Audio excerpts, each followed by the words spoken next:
Hey guys, welcome back. Today we're going to be talking about Avatar sequel images coming out finally. Also, we're going to be talking about Robert Pattinson's lack of workout regimen, and I can't believe what that news is going to entail. So that and more.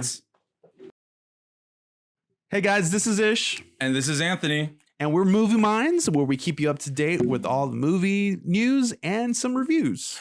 Hey guys, and please follow us on all our social media platforms. Also, please don't forget to subscribe and like and comment and do whatever you guys want. Just make sure you guys press that like button, that notification, so you can get notified for all the future updates and content that we have for you. Yes, in the future. Absolutely. We appreciate it. Y'all. All right, guys. So as we start now with our first segment, as we always do, Hot Tops. Hot Tops. What's up, guys? All right. So we have finally received some news from the Avatar 2 or sequels, because they're going to be filming a lot of them all at once. And we got the first kind of official set, pictures, image. Zoe Saldana is in the picture. Sam Worthington, Kate Winslet, and some other people that are going to be in it with a bunch of stuff for motion capture with inside a pool, which is 900,000 gallon tank pool. Wow, that's what it's a big one, dude, and it looks pretty interesting. It does, man.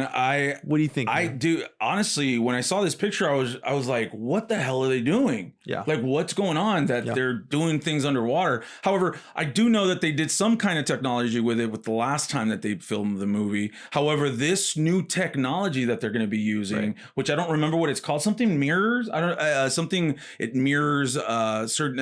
It's a technology. It's a new technology, right?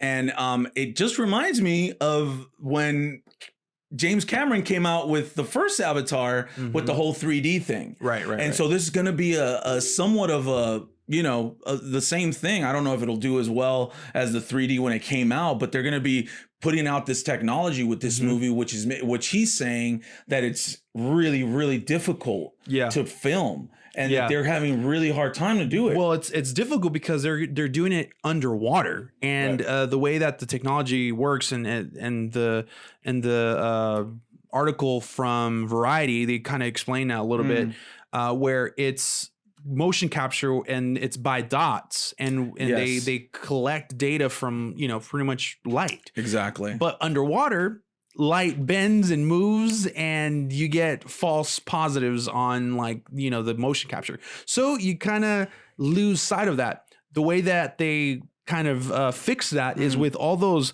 balls, those white balls on top. Actually, if you look at it, it looks like they're swimming in a bunch of white balls, but it's really not. It's actually meant to cover the water and the light that's coming through. It makes sense. And I read that, and it was just so kind of complicated in the way that they explained it on Variety. I was just like, I wasn't too sure, but it just really seemed like they're having a hard time. One of the things that was really interesting is that they made Kate Winslet. Let's mention that Kate Winslet has joined the cast of Avatar, interesting, which is great. It seems like James Cameron always goes back to his oldies but goodies actors that he's always used. I can't wait till he gets Leo again in one of these movies in the future, right? Avatar 5. Exactly. Maybe you never know, dude.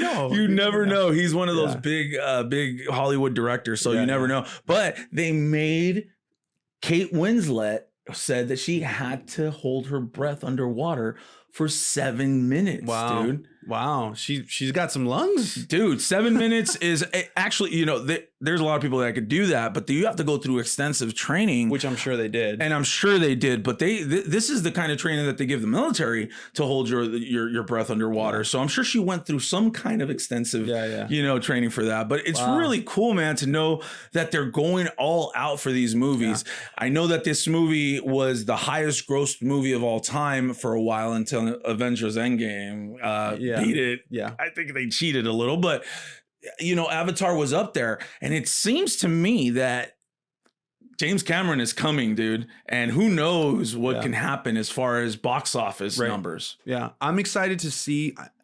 With that, I don't think they're ever gonna beat Endgame per se, because the sequel is something that not a lot of people are asking for. Right. But I am excited to see the underwater aspect of Pandora? Pandora? Pandora, yeah. So if you guys remember, I mean, that place was colorful as heck. Oh, yeah. I feel like I was on an acid trip when I was watching that movie. You know what I mean? And so, but and it's underwater. Dude, guys, there's things underwater in Earth right now in reality that are trippy as heck. Imagine seeing Pandora's underwater trip fest, man. It's gonna be wild, and I can't wait. I really am excited to see the underwater aspect of. We everything. know more of space. We know more of our own space out there than we do our own ocean. That's how crazy it is, right? Yeah, man. But I'm really excited about this. I'm glad that Sigourney Weaver's coming back. Sam Worthington is reprising his role. Zoe Saldana makes you kind of think as to why they killed her character off in the Avengers as well. Because she's gonna be super busy, especially because they're gonna be filming this movie back to back. They're going to do that kind of Lord of the Ring thing. So they did the same thing for the Lord of the Rings. They shot 2 and 3 simultaneously. So, dude, needless to say, I'm super excited for this movie, man. I can't wait. I wasn't really excited for a while. Like, I mean, I was eager to see what they had, but it didn't really click in my head that they were going to be underwater all this stuff. Right. That really kind of elevated it to another level for me. So, yeah. Anyway, all right, y'all. Good stuff, dude. Well, anyway, there's Batman news, man. Mm-hmm. And every time there's Batman news, we want to talk about it because we love Batman. And so it came out in Variety that Robert Pattinson is basically saying no to working out for this role. So it's led a lot of people to say that he's not taking this character seriously. And so a lot of backlash has been given to him saying you're not respecting the iconic role that has been given to you. So I don't know. What do you think, man? Yeah, it actually wasn't in Variety. I mean, they reported on it, but it was GQ in an interview. I'm sorry, GQ. Yeah, and they were kind of going back and forth with Robert, and it's kind of interesting to see where his mind is at with this because he sound really jerkish, dude. Like really like just pushing people like, oh, well, you guys are the problem because if you're working out every single day, like me, just joking, I'm not working out every day, that you're part of the problem. And I feel like that was really judgmental of him, first off. And second off, dude, you're going to be Batman. You're freaking Batman. If Batman is a human that is at the peak level of humanity, the best build, the best brain, the whole, even the biggest pocket, dude, you should be treating the role like that. Now, look, granted, I know that this guy, he at the very end of the interview, towards the end of that specific topic, he says, oh, well, Hollywood actors back in the day like James Dean and stuff like that didn't really have to be in shape for their roles. Like they were just really natural, like they weren't like super cut, superhero-ish, but he didn't play Batman, you know what I mean? So I just, it really bugs me, to be quite honest with you. At first I was like, oh, some other stupid comment on an interview, right? But dude, like this guy has I feel like there's no respect for Batman in his role. I don't know. You know what, man? I'm going to disagree with you in a couple of things. When I read the article, it seemed to me that he was talking. It could have came out that way. And again, a lot of things get lost in translation when you put things in writing. Yeah. And so I don't know what kind of attitude he had, but I do think he has a point. I think he has a point. I know John Campea, one of my favorite critics out there, he disagreed with that too. Actually, I forgot about that. Yeah, he went off on him, right? He started he basically had storm and stuff. Yeah, I remember. I mean, that guy kind of overdid it, to be quite honest with you. I'm sorry, John, but you kind of... Yeah, he went on a tangent that I did not agree. I really do feel that look, Christopher Reeves, I know it was back then. Christopher Reeves wasn't jacked up. He was a tall guy, but he played Superman and he did great. He did really, really good. Yeah. Obviously, we know the back show and when they Batman used to have his show. I don't remember his name right now. Back in the 60s? Back 70s? In the 60s. The guy wasn't swole or anything. Look, I'm a firm believer. And let's just say Christian Bale didn't have the jackest of body either. Yeah, you're right. He was pretty slim. He was pretty slim. And one of the things that he does mention in the article is that he's getting ripped, like cut. Like he's getting cut more than like big. And so I do think that there's a validity in what he's saying as far as he's going to make that character become Batman, a new kind of, but he's going to make his own Batman in this thing. Yeah. And to be quite honest with you, I just don't think that he would look very good all jacked up like that. His body type doesn't really, I don't think it'd fit him. I think he could sparkle really well, but he can't be because of the Twilight. Okay. Yes. And so this is what I'm saying. I think he's correct in how he feels about it. And he also has that whole thing about, you know, I'm going to just contribute to the problem if I'm going to the gym and I'm doing all this other stuff and making my immune system weaker because of the whole COVID-19 thing. Yeah. Now, but they have I don't know if that's a an trainer excuse for him though, dude. Like True that. But Warner Brothers is a studio. Like they sent a trainer for him, and he said that he wasn't using it. Yes, and because of the whole mindset of the COVID-19 and not being out there. The thing I do want to just kind of put out there is that when you're in isolation, like all of us are, or somewhat in the last few months, dude, you start snapping a little bit. Like there was some other stuff in the interview. I would highly suggest you check it out. That he starts talking about microwaving things and pasta and just a bunch of weird stuff. Yeah, Look, I think that maybe he is suffering from isolation, symptoms of like just not having human contact or something like that. Because I know for a fact for me, and then like maybe 2-3 weeks into everything, like I snapped, like I kind of snapped on my wife, and I feel like, and I feel like it wasn't something that it was deserving, but like I feel that it was because of isolation, and I'm gonna give them the benefit of the doubt of like maybe just he's not trying to really say, oh, F the world or end this role, but he's just coming from a place where like, man, I'm just tired of dealing with these like small problems. And I can see bigger that. problems and I can see that. I really do think that he should though really take this seriously and not come off, if he did come off the way that you're saying he did. I got that impression. And he should, especially because I think there's some really big actors coming onto this movie, and there's rumors, okay, I don't know if this is true or not,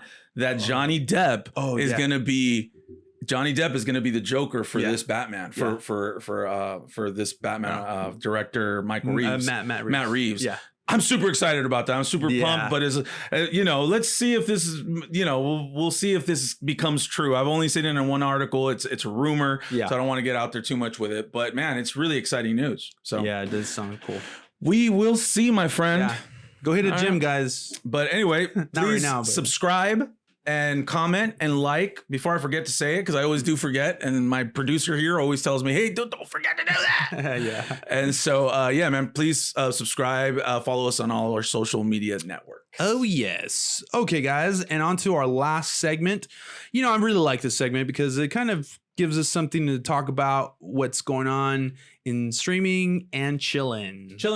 So we're going to go ahead and start off with Anthony's first pick, or pick of the week. Okay, so last week I said I changed it right away because I saw a show that I really liked and I wanted to share it with you guys. But this documentary that I saw was really great, guys. Check it out. It's on Hulu. It's called Back in Time. It's a documentary about the movie Back to the Future. And I had never seen it before. I had always heard about a documentary being out there about it, and I just never. I guess I just never really looked into it. Yeah, I didn't know. Come to find out, I was on Hulu all this time, and I was scrolling one day just trying to look for something to watch. And guys, this documentary is super detailed about every single thing that happened through the course of Back to the Future 1, 2, and 3. Oh, all of the whole saga. Yeah, they do the whole thing. How long is it though? It's probably like an hour and something and change or so, but it's really, really good. And it explains the stuff that they did, that Michael J. Fox couldn't do it at first. So that's why they got Eric Stoltz. Eric Stoltz is one of the guys that come out in Pulp Fiction. He's a drug dealer. I don't know if you guys remember him, but he was Marty at first, and he did the whole movie. And they had to recap. They saw the movie and said, you know what? It's not working. That's right. Yeah. And so they were able to get Michael J. Fox again. And so Robert Zemeckis is just, documentary, and Bob Gale, one of the producers and one of the people that hold the rights to Back to the Future, is, and they talk about the whole thing as to why they're not going to, make another Back to the Future. It's really good, guys. Check it out. It's not a bad watch at all. If you guys are into Back to the Future, this is the documentary for you. Check it out. Back in Time, Hulu. Okay, cool. I'm gonna probably have to check that out. Check it out, dude. I think you'll like it. I think you'll like it a lot. Yeah, I'm not a huge fan of Back to the Future. Like I'll watch it, but it's interesting though. It's interesting what they did. The doc. Yeah, it's interesting. Yeah, exactly. Sure. All right, guys. So mine is a Netflix original that I wanted to kind of discuss because I feel like when we started doing this, we didn't really have time. And this is not a new movie per se, but it's one of my favorite ones on Netflix that they've released. And it's called Always Be My Maybe with Ali Wong and Randall Park. Dude, these guys have great chemistry. I really like that movie, dude. Is fantastic. The rhythm of the whole film as it becomes like friends, then you like learn that they actually have feelings for each other. They don't really want to talk about that, and it becomes awkward. And this whole comedy is just about this relationship between these two that just don't want to like be real with one another. And it's so funny and so like you could just. It's so Ali Wong is such a funny. It's so relatable. Girl. Yeah, she's hilarious, dude. I love that. And girl. Her husband and her boyfriend, I love him too. I forget his name right now. Yeah, Randall Park. Randall Park. He comes out in that show. They have a show. Constance Wong is like. Anyway, he's really good, dude. He's amazing. Then Keanu Reeves has like a great role in this. My favorite part of the movie, dude. He comes out of nowhere with great comedy, like just. Man, he comes in like a cool guy. I forgot that Keanu Reeves started as like a comedy, like Bill and Ted guy. Yeah, Bill and Ted. It's really funny, man, and I just love that scene when he's like, and I'm just gonna say this one scene. Yeah. He's listening like to like nature, and he's listening to what he's eating. That is so like dude, funny. I love it. We're in LA or like California, right? And you see and he these plays types of Keanu things. Reeves. He's playing himself. Yeah, you're right. Dude. Yeah, amazing, funny, great comedy. I bet you will for sure laugh. I think this actually has like an 80-something% on Rotten Tomato. So please check it out. Always Be My Baby. Nice. Hey guys, before we go, I wanted to just for a moment just give a shout out to the people to Fred Willard that passed away over these last couple of days. Yeah. Fred Willard was such a great actor and such a great guy.